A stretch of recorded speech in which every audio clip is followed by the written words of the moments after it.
You know what?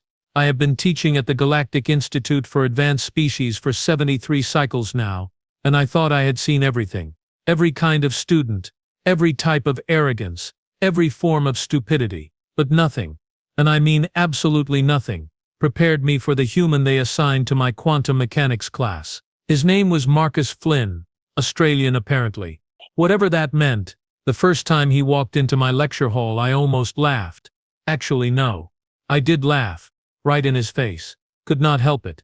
He was short, barely reaching my thorax, with this ridiculous sun-damaged skin and hair that looked like he had stuck his head in a plasma reactor. He wore these absurd shorts, flip-flops, in an institute where we studied the fundamental forces of the universe, and he carried this beaten-up bag covered in what he called stickers from something called Bunnings Warehouse. "Good day, mate," he said, grinning like an idiot. "Ready to learn some physics, yeah?" My colleague, Professor Vex from the Cathari Collective, leaned over and whispered in my auditory canal. "This is the species that applied for membership. This creature." I nodded slowly, examining Marcus like he was a particularly disappointing experiment. Apparently so. The council approved their exchange program. Something about cultural understanding and building bridges. Personally, I think someone lost a bet. The other students, 70 of the brightest minds from across known space, stared at Marcus with expressions ranging from confusion to outright disgust. There was Krell, a Vorthan battle scholar who had conquered 3 star systems before turning 18. There was Lissa, whose species had mastered faster-than-light travel while humans were still figuring out fire. And there was Zane, a Mikari whose cybernetic enhancements made him smarter than most planetary computers. Marcus just smiled and took a seat in the front row. Front row, the audacity. "All right, settle down everyone," I announced, activating my holographic display. "Today we will be discussing advanced theoretical applications of quantum entanglement across dimensional barriers. This is, as you all know, one of the most complex subjects in modern physics. It requires absolute precision, flawless mathematical reasoning, and years of preparatory study." Marcus raised his hand. I ignored him. "The equations governing cross-dimensional particle behavior," I continued, projecting a series of calculations that had taken our greatest minds centuries to develop, "require understanding of 17-dimensional mathematics, temporal flux dynamics, and probability matrices that—" "Excuse me, Professor Karn," Marcus interrupted, still waving his hand like some primitive semaphore system. "Quick question, mate." Every head turned. The silence was spectacular. "Yes, Marcus?" I said, my voice dripping with the kind of patience you reserve for especially slow children. "Right. So," he squinted at the hologram, scratching his head. "That equation there, the big complicated one. Line 47. You have got a sign error, haven't you?" The classroom erupted in laughter. Actual genuine laughter. Even I could not suppress a chuckle. A sign error. In my equations. Me. I had published over 300 papers, won the Galactic Medal of Scientific Excellence twice, and this beach monkey thought he had found a mistake. "Marcus," I said, still smiling, "perhaps you should spend less time in the sun and more time studying basic mathematics. That equation has been peer-reviewed by the finest minds in the galaxy." "Yeah, nah," he replied, pulling out a beaten notebook. "Not a datapad, not a neural interface, a paper notebook. See, if you flip that negative to a positive right there, the whole thing actually balances properly. Otherwise, you are creating a paradox at the quantum level that would like tear a hole in space-time or whatever." The laughter got louder. Krell was practically howling. Lysa had tears streaming down her face. Even stoic Zane's optical sensors were flickering with amusement. I decided to humor him. Why not? It would be educational for the other students to see how quickly I could dismantle his ridiculous theory. I pulled up the equation, made his suggested change, and ran the simulation.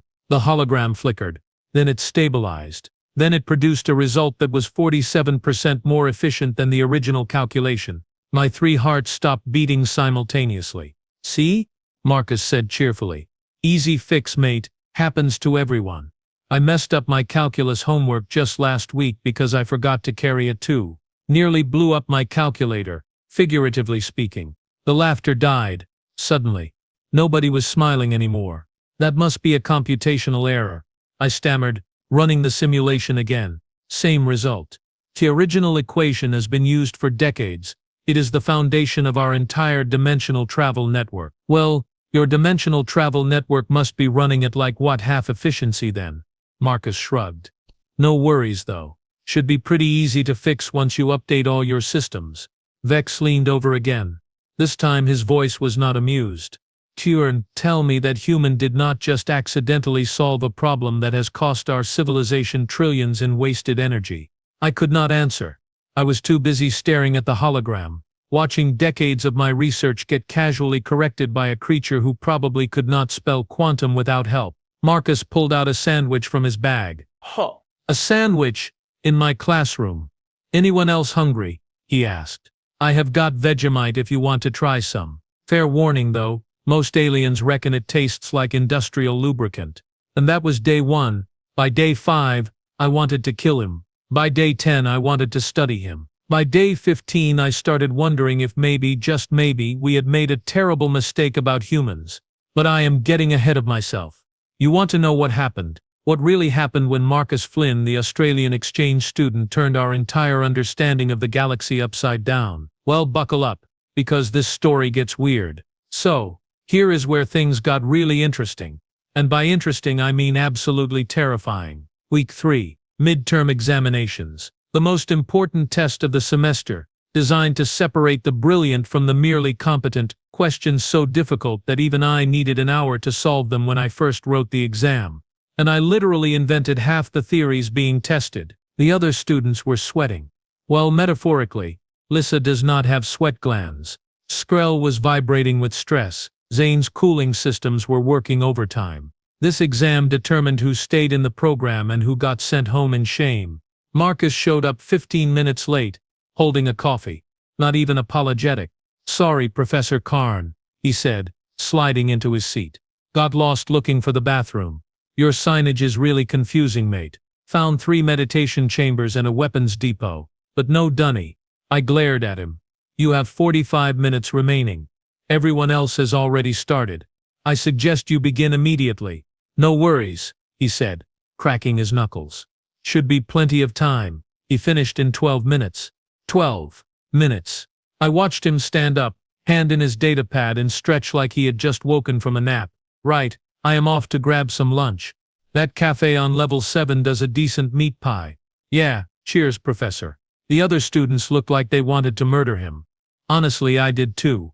I graded his exam that evening, alone in my office, with 3 glasses of Rigellian whiskey lined up for emotional support. I was going to enjoy this. Finally, proof that Marcus Flynn was just a lucky idiot who had stumbled onto one correct answer through sheer cosmic coincidence. Question 1. Correct. Question 2. Correct. Question 3. Correct, with an alternative solution I had never considered that was actually more elegant than mine. Question 4. Correct, plus a note in the margins that said this theorem could be simplified if you approach it from a non-Euclidean angle. Just a thought. By question 10, my hands were shaking. He scored 147%. 147%. Because he had answered 5 bonus questions that were not even on the exam, predicting what I would ask and solving them preemptively. I drank all 3 whiskeys. Then I drank a 4th. The next morning I called an emergency meeting with the faculty board. Every department head, every senior professor, everyone who had ever doubted the human exchange program. I projected Marcus's exam on the wall. This, I said, pointing at the scores, is impossible. Completely, utterly impossible. No student in the history of this institute has ever achieved anything close to this, not even our best prodigies from species that have been spacefaring for 10,000 years. Professor Vex studied the results, his expression unreadable. What are you suggesting, Karn? That he cheated? No, I admitted. I monitored him personally. He did not access any external databases, did not communicate with anyone, did not use any prohibited technology. He just solved everything. In 12 minutes. While drinking something called a flat white, Dean Saris, a Therian known for her cold logic, leaned forward. Then what is your explanation? I took a deep breath.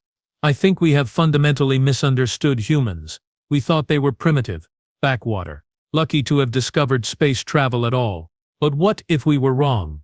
What if they are actually what? Vex demanded. Terrifying, I whispered. The room went silent. Think about it, I continued, warming to my theory. Humans come from Earth, right? A death world. Category 9 hazard rating.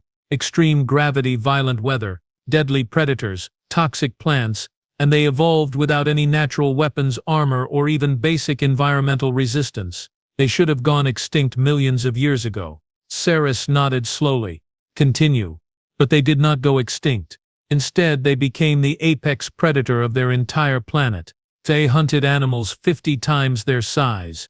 They survived ice ages, volcanic eruptions, plagues.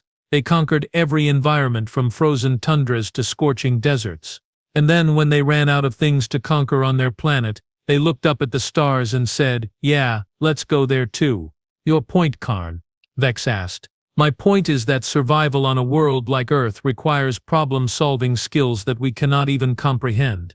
We evolved on safe worlds, stable worlds, worlds where intelligence was a luxury. For humans, intelligence was not optional. It was life or death every single day, for millions of years. Their brains are optimized for creative thinking, lateral reasoning, pattern recognition under pressure, things we study for decades.